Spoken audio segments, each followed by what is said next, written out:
The amber warning lights of the UES Retribution cast long shadows across Captain Marcus Rodriguez's weathered face as he studied the tactical display showing 17 red enemy contacts approaching from the Vega sector. 3 years into humanity's first galactic war, Marcus had earned the call sign, White Jeger, not for any mystical connection to ancient Egyptian gods, but for his seemingly supernatural ability to appear exactly where the enemy least expected him, striking like the sun god's burning spear thrust from the heavens. The bridge crew moved with practiced efficiency around him, their movements sharp and precise despite the exhaustion that hung over the entire Terran defense fleet like a shroud. Admiral Thompson's latest briefing had been brutally honest about their situation. Humanity was losing, badly, and conventional tactics against the technologically superior Zilithian Empire had proven as effective as throwing rocks at a battleship. The aliens possessed energy shields that laughed at human kinetic weapons, faster-than-light communication that rendered surprise attacks nearly impossible, and a numerical advantage that grew larger with each passing month as more star systems fell under their crystalline banner. But Marcus Rodriguez had never been a conventional officer, which was precisely why he found himself commanding a heavy cruiser at 34 instead of pushing papers at some rear echelon desk. His tactical philosophy centered on controlled aggression, the kind of frontal assault that seemed suicidal until the moment it punched through enemy lines like a plasma bolt through paper.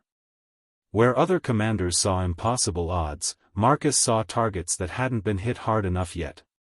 His record spoke for itself: 14 major engagements, 11 victories, and a reputation among the Zilithians that had earned him a bounty equivalent to a small planet's GDP. The aliens had learned to fear the crimson wolf's head painted on his ship's hull, but fear was a double-edged weapon that made enemies either more cautious or more desperate, and desperation bred innovation. 6 sectors away, Lieutenant Commander Jessica Whitmore stood before her own tactical display aboard the UES Phantom, her ice-blue eyes calculating trajectories and probability matrices with the cold precision that had earned her the moniker, White Jeger. Where Marcus was fire and fury, Jessica was winter's breath, a surgical strike made manifest in human form. Her destroyer flotilla specialized in hit-and-run tactics that dissected enemy formations with scalpel-like precision, targeting command vessels and supply lines with an efficiency that bordered on the supernatural. The Zilithians had begun calling her ships Ghost Fleet, because by the time their sensors detected the human vessels, half their convoy would already be drifting debris. Jessica's philosophy ran counter to everything Marcus represented: patience over aggression, precision over power, the slow strangulation of an enemy's capability rather than the immediate satisfaction of explosive confrontation. The irony wasn't lost on either commander that their diametrically opposed tactical doctrines had emerged from the same desperate necessity. Humanity's industrial capacity couldn't match the Zilithian war machine, their technology lagged decades behind alien standards, and their strategic position grew more precarious with each lost system. Traditional military doctrine demanded unified command structure and standardized tactics, but traditional doctrine was written by species that had never faced extinction at the hands of crystalline entities who viewed humans as nothing more than aggressive bacteria requiring sterilization. The Terran Defense Council had been forced to embrace tactical innovation born from desperation, allowing field commanders unprecedented autonomy to develop whatever methods kept their crews alive and their enemies dying. Neither Marcus nor Jessica knew that Admiral Thompson had been watching their parallel developments with growing interest, that classified reports containing their battle footage had been circulating among the highest levels of military command, or that a plan was already forming to bring their opposing philosophies together in a way that would reshape the entire trajectory of the war. The Zilithian Empire had adapted to human conventional tactics with frightening speed, their quantum-entangled command networks allowing near-instantaneous tactical adjustments across multiple star systems. What they hadn't prepared for was the emergence of 2 distinctly human approaches to warfare that defied every algorithmic prediction their strategic computers could generate. As both commanders prepared for what intelligence suggested would be another routine engagement, neither realized they were about to participate in the opening movements of a tactical revolution that would transform them from skilled officers into legends whose names would be spoken with reverence and terror across a dozen star systems. The Zilithians had conquered 47 species over the past millennium, but they had never encountered anything quite like the combined fury of Ra's fire and White's ice, and the galaxy itself was about to learn why humanity had clawed its way to the top of one small planet's food chain despite being outsized, outgunned, and outmatched by nearly every predator they'd ever faced.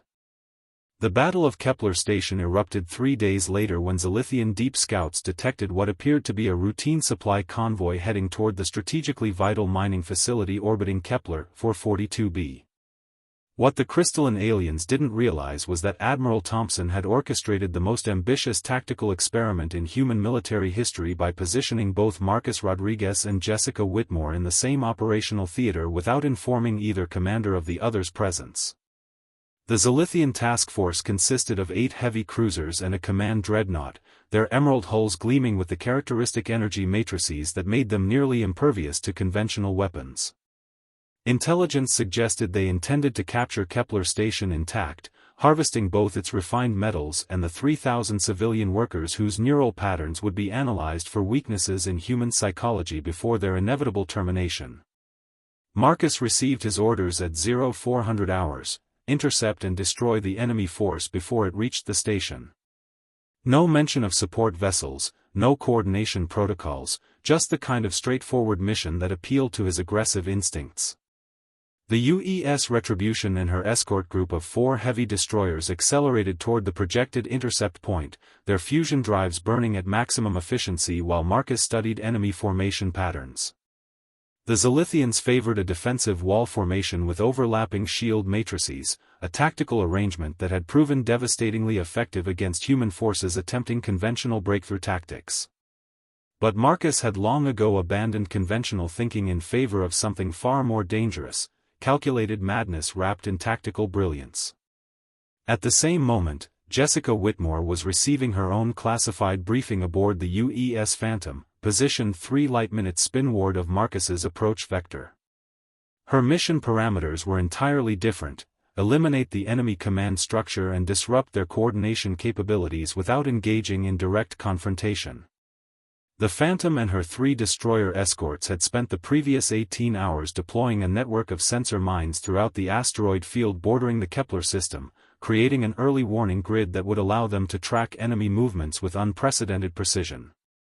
Jessica's tactical display showed the Zilithian formation advancing in textbook defensive posture, their command vessel nestled safely in the center of the formation where conventional tactics couldn't reach it.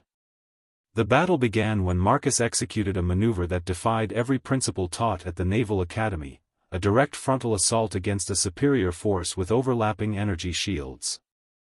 The Retribution emerged from hyperspace less than 50,000 kilometers from the enemy formation, her kinetic railguns already cycling to maximum fire rate as Marcus broadcast what became known as the Kepler Challenge across all frequencies. His message was characteristically blunt: surrender immediately or watch your ships become expanding clouds of superheated plasma. The Zilithian response came in the form of concentrated energy beams that should have vaporized the human cruiser instantly, but Marcus had spent months studying their targeting algorithms and knew that their defensive programming prioritized shield preservation over aggressive maneuvering. As the enemy formation wheeled to concentrate fire on the seemingly suicidal human attack, Jessica struck from an entirely different angle. The Phantom and her escorts had used the asteroid field sensor shadows to approach within weapons range of the formation's rear elements, their plasma torpedoes specifically calibrated to exploit the brief window when Zilithian shields cycled between defensive configurations. Her attack was surgical precision made manifest, for simultaneous strikes that severed the command dreadnought's communication arrays while crippling 2 escort vessels with targeted engine hits. The enemy formation suddenly found itself blind and partially immobilized just as Marcus's frontal assault reached optimal firing range. But instead of the coordinated tactical masterpiece that Admiral Thompson had envisioned, the battle became a study in conflicting philosophies that nearly resulted in catastrophic friendly fire. Marcus's aggressive advance put him directly in the firing line of Jessica's precision strikes, forcing her to abort 2 critical attacks against the enemy command vessel. Meanwhile, Jessica's hit-and-run tactics disrupted the enemy formation just as Marcus was counting on their predictable defensive positioning to execute his breakthrough maneuver. The result was tactical chaos that benefited neither commander's strategic objectives while giving the Zilithians opportunities to adapt to both human approaches simultaneously. The turning point came when both commanders realized they were fighting the same battle with incompatible methodologies. Marcus found himself trapped in a crossfire between Jessica's surgical strikes and Zilithian defensive positions, while Jessica discovered that her carefully planned escape routes were blocked by the debris field created by Marcus's frontal assault. The enemy dreadnought, damaged but not destroyed, began coordinating a counterattack that would have overwhelmed either human force individually. In that moment of crisis, both commanders made the same unprecedented decision. They opened direct communication channels and began the first real-time tactical coordination of their careers. The battle's outcome would reshape human military doctrine, but not before both White Jeger and White Jeger learned that their greatest enemy might not be the crystalline aliens trying to exterminate humanity, but their own inability to reconcile fire and ice into something greater than the sum of its parts.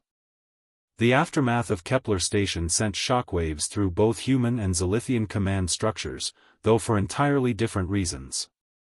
Admiral Thompson's gamble had succeeded beyond his wildest projections. The combined tactics of Marcus Rodriguez and Jessica Whitmore had achieved what 3 years of conventional warfare had failed to accomplish, completely destroying a superior enemy force with minimal human casualties. But the victory came with an unexpected cost that neither commander had anticipated. The Zilithians possessed quantum-entangled communication networks that transmitted battlefield data instantaneously across their empire, meaning that every tactical innovation displayed at Kepler Station was being analyzed by their strategic computers within hours of the battle's conclusion. The crystalline aliens had conquered 47 species not through superior technology alone, but through their terrifying ability to adapt and counter any tactical doctrine with mathematical precision. Dr. Elena Vasquez, the Terran Defense Fleet's chief xenopsychologist, delivered her analysis to Admiral Thompson 6 days after the battle with the kind of clinical detachment that made bad news somehow worse. The Zilithians had already begun implementing countermeasures against both White Jeger's frontal assault doctrine and White Jeger's precision strike methodology. Enemy formations were now deploying adaptive shield matrices that could redistribute energy loads in real time, neutralizing the specific vulnerabilities that Marcus had exploited during his breakthrough maneuver. Simultaneously, their sensor networks had been upgraded with predictive algorithms designed to anticipate and counter the kind of surgical strikes that Jessica had perfected, turning her greatest strength into a liability by forcing her ships into predetermined killing zones. Marcus first encountered the adapted Zilithian tactics during a routine patrol mission in the Proxima sector, where intelligence had suggested a small enemy convoy was transporting critical supplies to forward bases. The UES Retribution and her escort group emerged from hyperspace expecting to find the familiar defensive wall formation that had proven so vulnerable to his aggressive approach. Instead, they faced something entirely new, a fluid formation that shifted and adapted in real time, energy shields flowing like liquid mercury to present maximum resistance at the exact point of human weapons impact.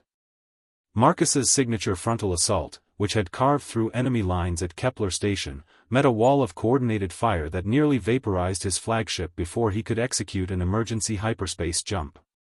3 sectors away, Jessica experienced her own brutal education in Zilithian adaptation when the UES Phantom attempted to execute a precision strike against what appeared to be an isolated command vessel. Her approach had been textbook perfect. Sensor mast advanced through the debris field of a dead system, careful positioning to exploit the gap between enemy sensor sweeps, and precisely timed torpedo strikes designed to cripple the target's command capabilities. But the moment her weapons fired, the entire star system erupted in coordinated defensive fire as hidden Zilithian vessels emerged from previously undetectable positions. The trap had been specifically designed to counter her surgical approach, forcing Jessica into exactly the kind of prolonged engagement that her destroyer flotilla was never meant to survive.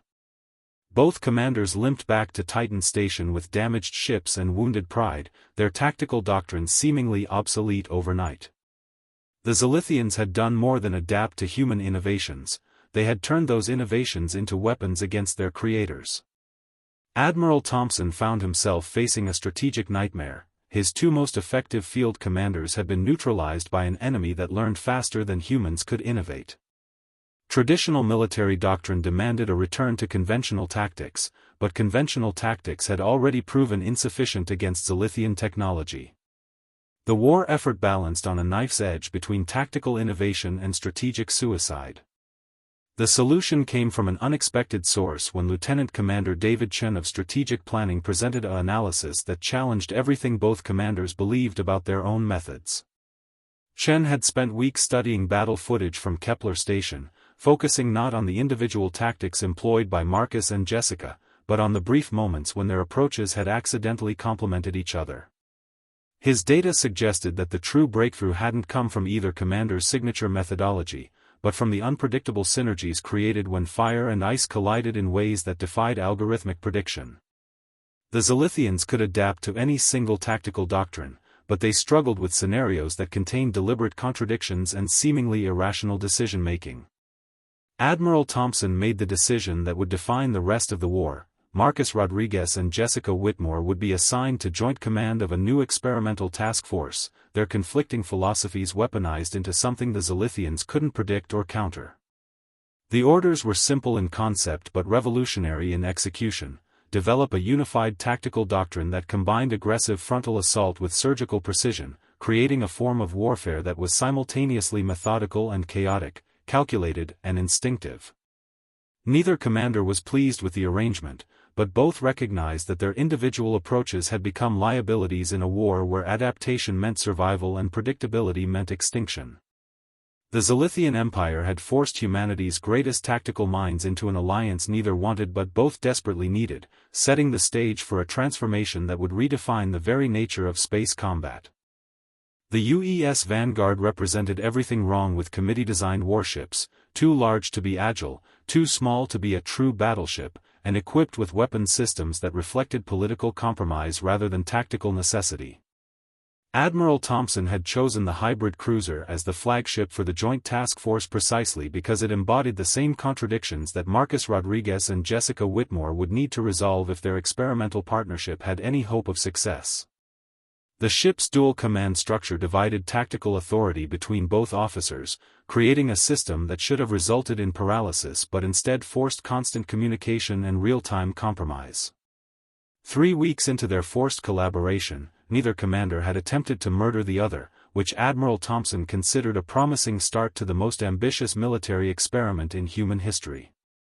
The test of their partnership came sooner than anyone expected when long-range sensors detected a massive Zilithian fleet movement toward the Arcturus system, where humanity's largest shipyard facility was nearing completion of the first true human dreadnought. Intelligence analysis suggested the enemy force consisted of 37 vessels including 3 command dreadnoughts, supported by advanced sensor platforms that would detect any conventional approach long before human weapons could achieve effective range. The Zilithian battle plan was elegant in its simplicity: destroy the shipyard, eliminate the dreadnought before it could be completed, and demonstrate to the galaxy that humanity's industrial capacity was as vulnerable as their military forces. Failure to stop this assault would cost humanity both their most advanced warship and the strategic momentum gained from the Kepler Station victory. Marcus stood before the tactical display aboard the Vanguard's bridge, his jaw clenched with the kind of frustration that came from having excellent instincts constrained by impossible circumstances. Every fiber of his being demanded a direct assault against the enemy formation, but 3 weeks of working with Jessica had taught him that his aggressive impulses needed to be tempered with something resembling strategic thinking.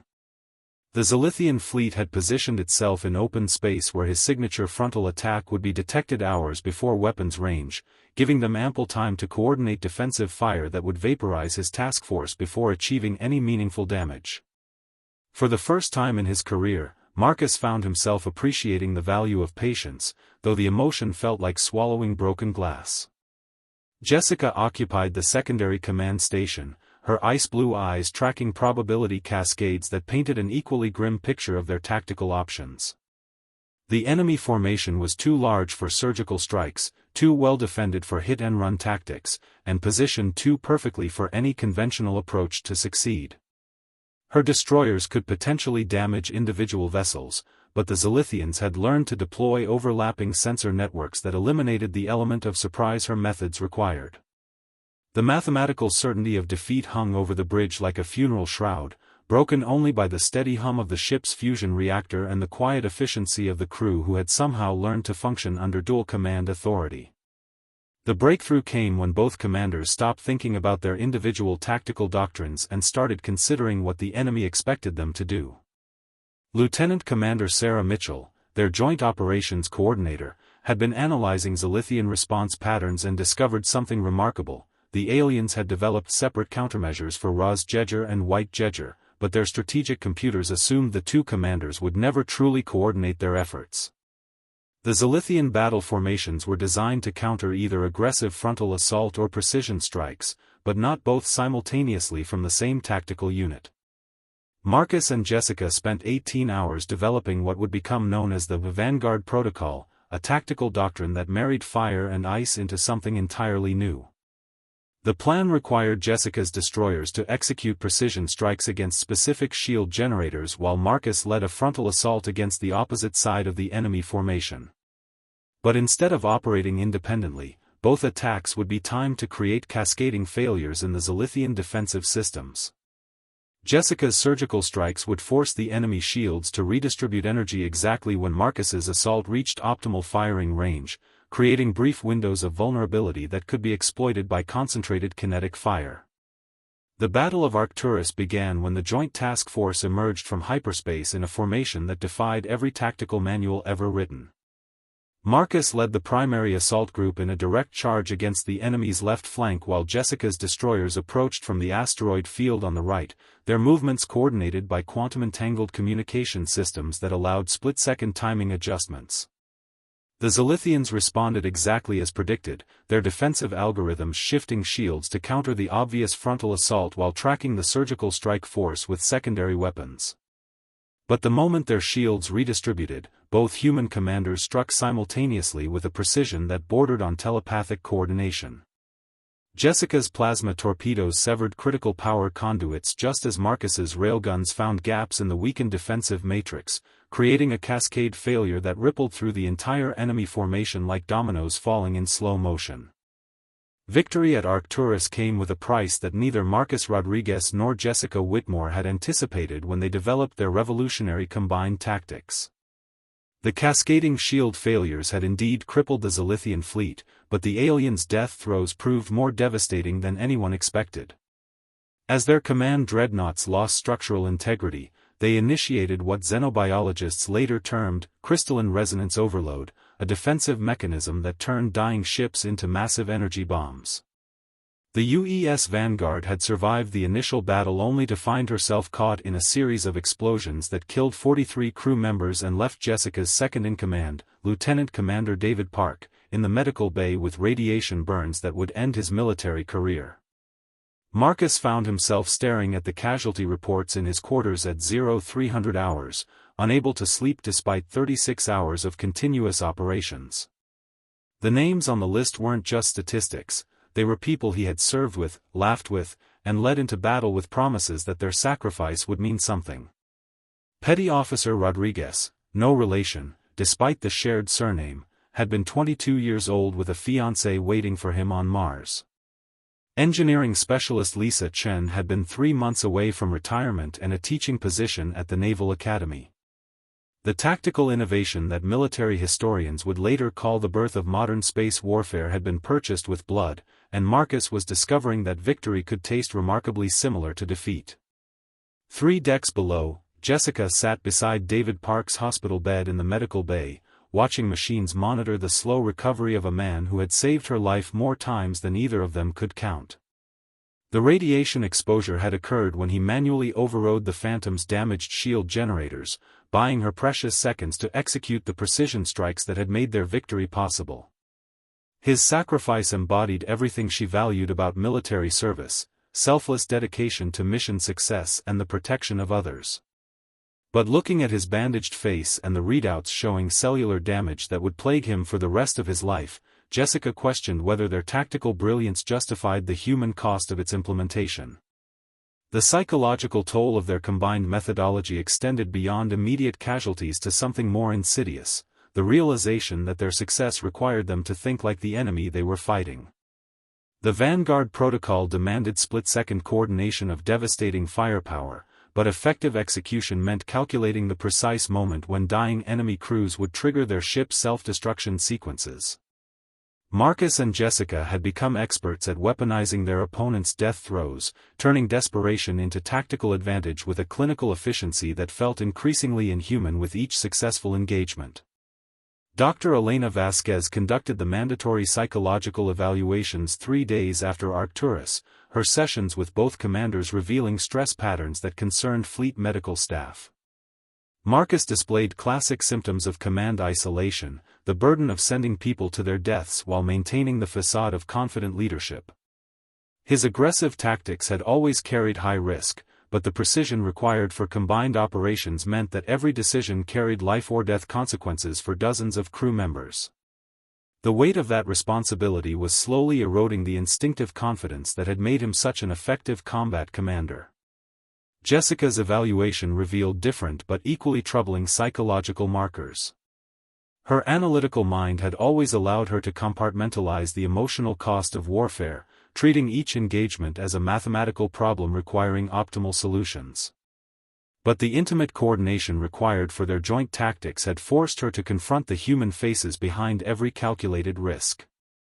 She could no longer distance herself from the consequences of her precision strikes, particularly when those strikes were timed to coincide with Marcus's frontal assaults that put hundreds of lives in immediate danger. The breaking point came during a routine mission briefing when Admiral Thompson presented their next assignment, a joint operation against a Zilithian research facility that was reportedly developing countermeasures to their combined tactics.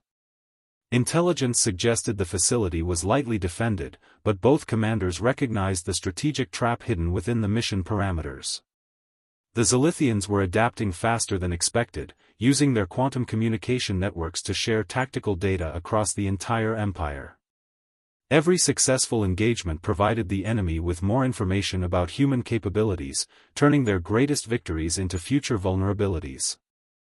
Marcus and Jessica found themselves in the uncomfortable position of questioning whether their tactical innovations were accelerating humanity's eventual defeat.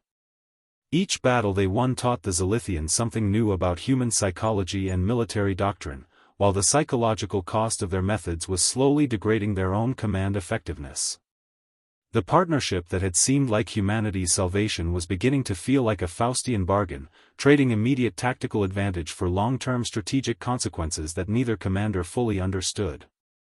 But beneath the exhaustion and moral uncertainty, both officers recognized a truth that Admiral Thompson had suspected from the beginning: they had become something more dangerous than individual tactical geniuses. Together, they represented humanity's capacity for adaptation under impossible circumstances, the ability to forge new solutions from the collision of incompatible ideas. The war was changing them, but they were changing the war in return.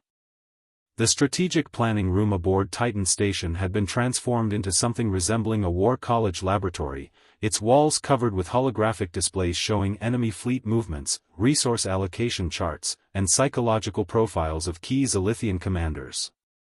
Admiral Thompson had gathered the finest military minds in human space for Operation Sunburst, the desperate gambit that would either secure humanity's survival or witness its complete annihilation. At the center of it all sat Marcus Rodriguez and Jessica Whitmore, their partnership having evolved from reluctant cooperation into something approaching tactical telepathy.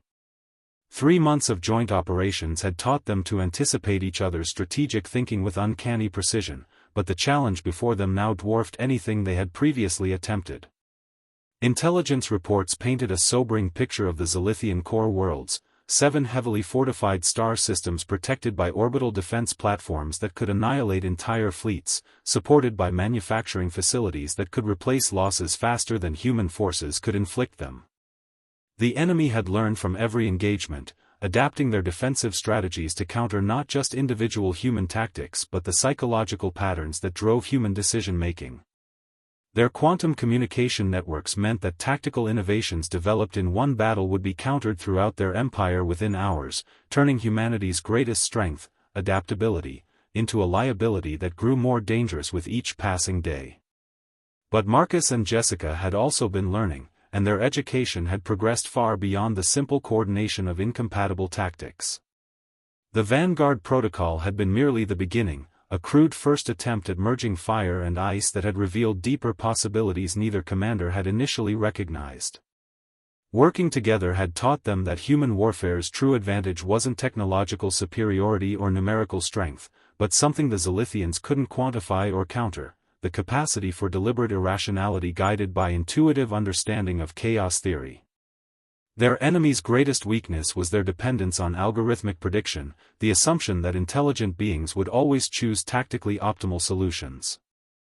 Dr. Elena Vasquez had contributed a crucial insight during the planning sessions, her xenopsychological analysis revealing that Zilithian strategic thinking was fundamentally constrained by their crystalline neural architecture. The aliens excelled at processing vast amounts of data and optimizing solutions within known parameters, but they struggled with scenarios that contained deliberate contradictions or decisions that appeared tactically unsound but served larger strategic purposes. Human unpredictability wasn't a flaw to be corrected but a weapon to be refined, and the key to victory lay in embracing chaos as a tactical doctrine rather than trying to eliminate it. The master strategy that emerged from these discussions represented a complete philosophical revolution in space warfare. Marcus and Jessica had moved beyond simply combining their opposing approaches to create something entirely new: controlled chaos theory applied to military operations. Their plan for the assault on the Zilithian core worlds deliberately incorporated tactical contradictions, simultaneous attacks that should have been mutually exclusive, and decision-making processes that defied algorithmic prediction. The goal wasn't just to win battles but to break the enemy's ability to adapt by forcing them to confront scenarios their strategic computers couldn't model. Lieutenant Commander Sarah Mitchell had been promoted to strategic coordinator for the operation, her ability to translate the commander's intuitive insights into actionable orders proving invaluable as the planning process intensified. The assault force would consist of 37 ships organized into 7 task groups, each operating under different tactical doctrines that would appear chaotic to external observers but followed a deeper pattern based on human psychological responses to extreme stress. Some groups would employ Marcus's aggressive frontal assault methods, others would use Jessica's surgical precision, but the majority would operate under hybrid protocols that shifted between approaches based on seemingly random criteria that actually reflected carefully studied patterns of human decision-making under pressure. The personal cost of developing these revolutionary tactics hadn't escaped either commander's attention. Marcus found himself questioning everything he had believed about military leadership, his aggressive instincts tempered by Jessica's analytical precision but also complicated by an awareness of consequences that sometimes paralyzed his decision-making process. Jessica had discovered that her surgical approach gained devastating effectiveness when combined with Marcus's intuitive understanding of enemy psychology, but the intimate coordination required forced her to confront emotional realities she had spent years avoiding. Both officers had been changed by their partnership in ways that would have been impossible to predict when Admiral Thompson first forced them to work together. The final briefing took place 72 hours before the assault began, with both commanders addressing the combined fleet via quantum communication link. Marcus spoke about humanity's refusal to surrender in the face of extinction, while Jessica explained the tactical innovations that would either secure their species' survival or witness its heroic destruction. Neither commander mentioned the psychological cost of their methods or the moral ambiguity of weaponizing chaos itself. The crews who would execute Operation Sunburst deserved confidence from their leaders, even if that confidence was built on foundations that both Marcus and Jessica privately questioned. The Zilithian core worlds awaited, 7 star systems that represented either humanity's salvation or its final battlefield, defended by an enemy that had never encountered anything quite like the combined fury of Ra's fire and White's ice refined into something far more dangerous than either force alone. 6. The Battle of Zilithia Prime began not with the thunderous exchange of weapons fire that had characterized every previous engagement, but with 17 minutes of absolute silence as human and Zilithian fleets faced each other across the void surrounding the Crystalline Empire's capital world. Marcus Rodriguez stood on the bridge of the UES Vanguard, his weathered hands steady on the tactical console despite the magnitude of what lay before them. The enemy had assembled everything: 43 heavy warships, 12 command dreadnoughts, and orbital defense platforms that could channel the entire output of Zilithia Prime's fusion reactors into weapon systems capable of sterilizing planets. Jessica Whitmore occupied her position at the secondary command station, her ice-blue eyes tracking probability cascades that painted their chances of survival in stark mathematical terms that no rational commander would accept. But rationality had ceased to be their primary tactical consideration months ago, replaced by something far more dangerous and infinitely more human: the willingness to embrace chaos as both weapon and philosophy.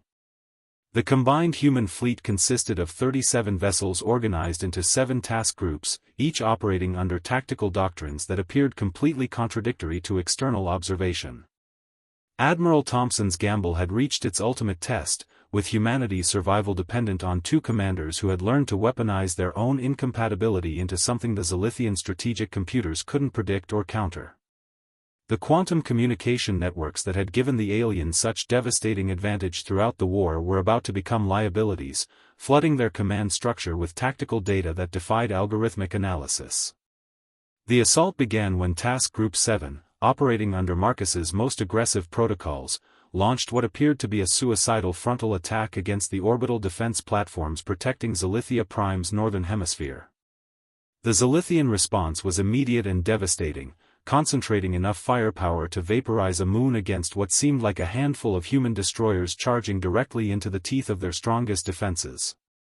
But the moment their weapons fired, Jessica's precision strike groups emerged from hyperspace at 17 different coordinates, their attacks timed not to destroy enemy vessels but to force specific tactical responses that would cascade through the interconnected defense network.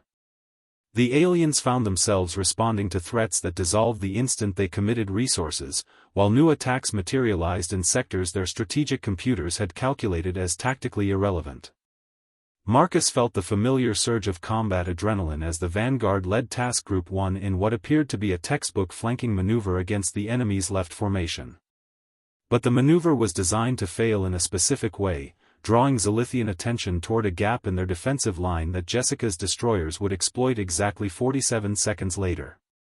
The timing required split-second coordination between commanders whose tactical philosophies had been fundamentally incompatible just months earlier, but their partnership had evolved beyond simple cooperation into something approaching shared consciousness.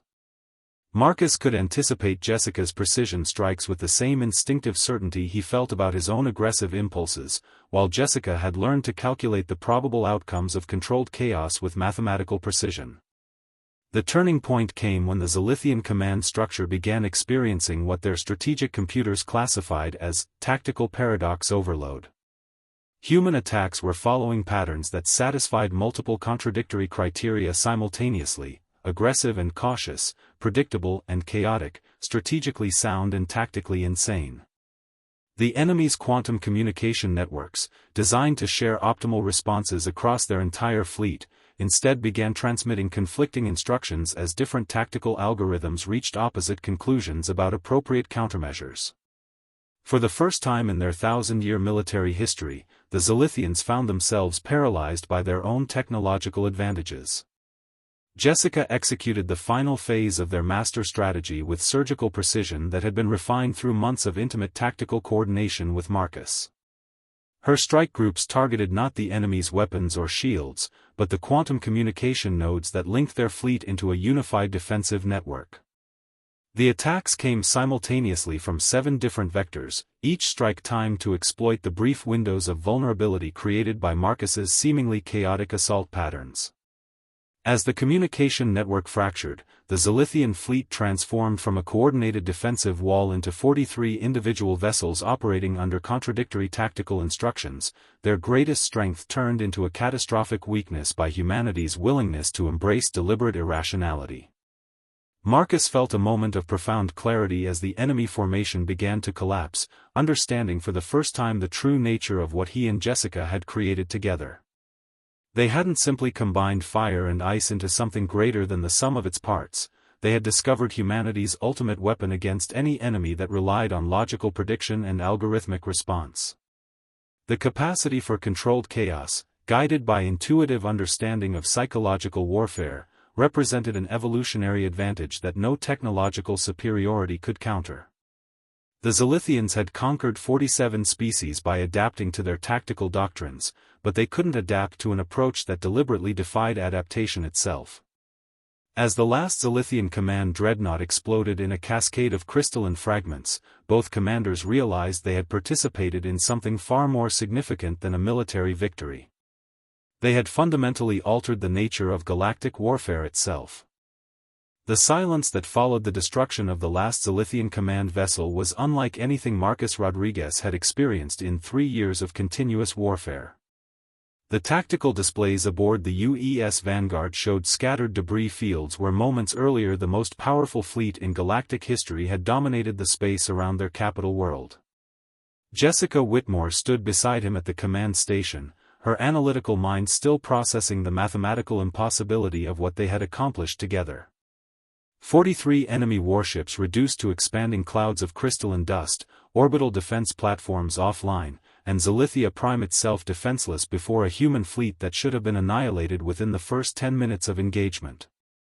The quantum communication networks that had coordinated Zilithian military operations across a dozen star systems had fallen silent, leaving their scattered forces isolated and operating under tactical doctrines that no longer applied to a war that had fundamentally changed overnight.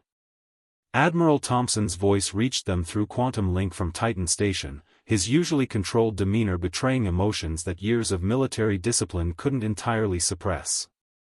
Intelligence reports were flooding in from across Zilithian space as their empire's command structure collapsed in a cascade of confusion and conflicting orders.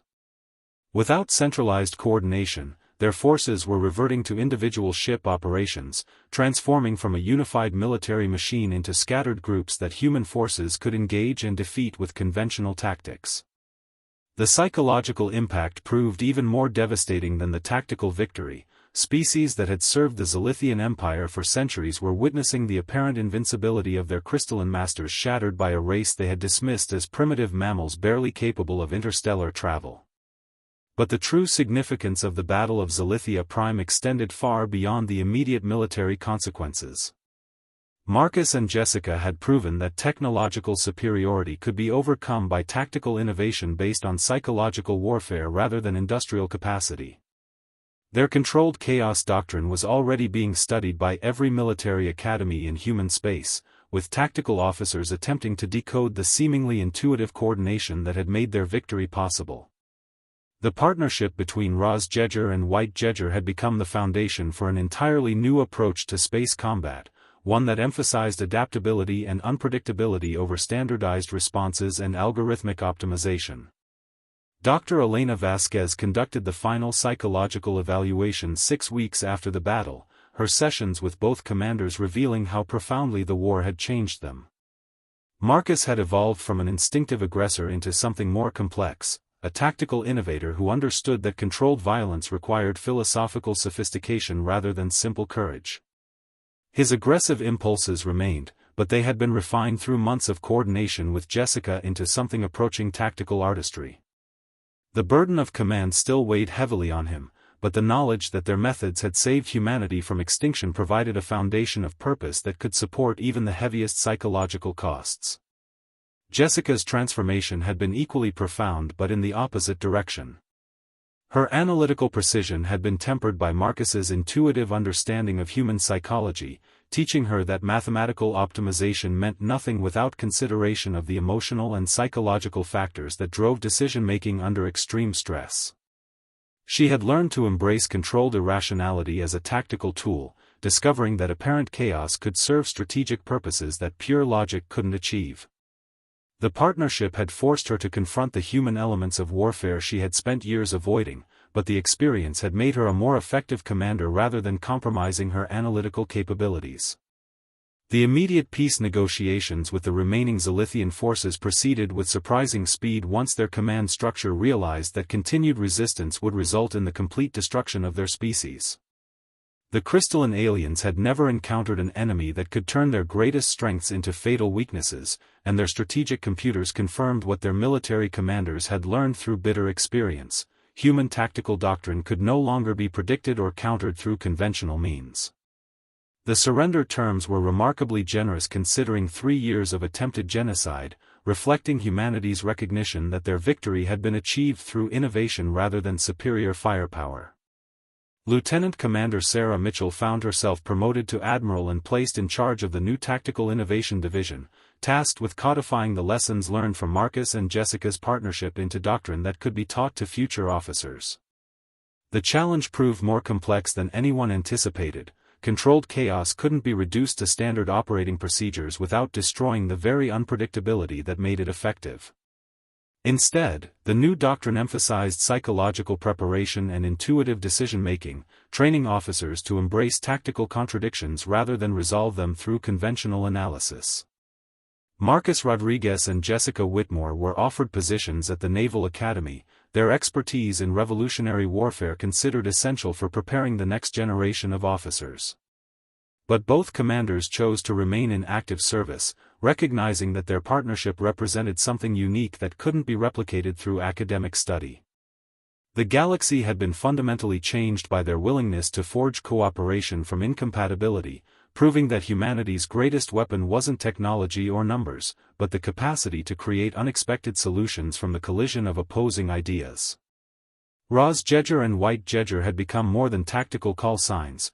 They were symbols of humanity's refusal to accept defeat and their ability to transform apparent weaknesses into evolutionary advantages that no enemy could predict or counter.